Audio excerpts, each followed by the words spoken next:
సాధారణంగా అంతర్జాతీయంగా యుద్ధ వాతావరణం నెలకొంటే సురక్షిత పెట్టుబడిగా భావించే బంగారం ధరలు ఆకాశాన్ని తాకాలి. కానీ ప్రస్తుతం మార్కెట్ అందుకు పూర్తి భిన్నంగా స్పందిస్తోంది. చెన్నై పసిడి మార్కెట్లో గత 15 రోజుల్లో బంగారం ధరలు ఊహించని విధంగా దాదాపు 13,000 వరకు తగ్గింది.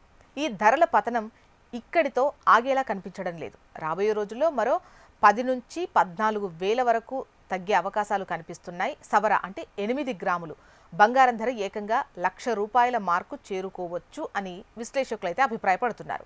ఈ నెల ప్రారంభంలో పసిడి ధరలు రికార్డు స్థాయిలను తాకాయి.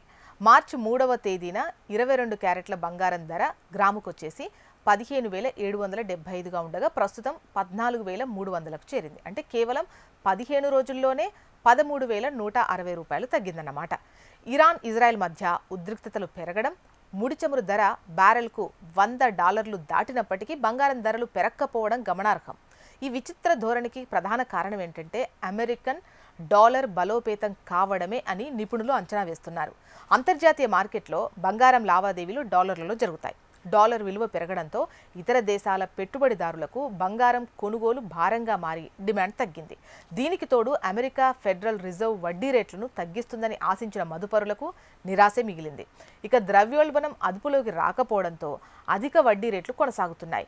ఇలాంటి టైంలో వడ్డీ లేని బంగారంపై పెట్టుబడి పెట్టడం కంటే అధిక లాభాలనిచ్చే ముడి చమురు లేదా స్టాక్ మార్కెట్ల వైపు ఇన్వెస్టర్లు మొగ్గు చూపుతున్నారు. గతంలో యుక్రెయిన్ రష్యా యుద్ధం టైంలో కనిపించిన భయాందోళనతో కూడిన కొనుగోళ్లు ఇప్పుడు ఇరాన్ యుద్ధం విషయంలో కనిపించడం లేదు. బంగారం సురక్షిత ఆశ్రయం అనే హోదా కొంత మందగించింది అని చెప్పొచ్చు. రాగి, ప్లాటినం వంటి పారిశ్రామిక లోహాల ధరలు కూడా తగ్గడం ప్రపంచవ్యాప్త పారిశ్రామిక మందగమనానికి సంకేతంగా చెప్పొచ్చు.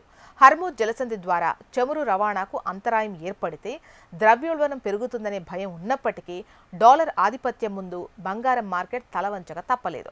అమెరికా సెంట్రల్ బ్యాంక్ వడ్డీ రేట్లను తగ్గించే వరకు పసిడి మళ్లీ మెరిసే అవకాశం తక్కువని ఆర్థిక నిపుణులు అంచనా వేస్తున్నారు.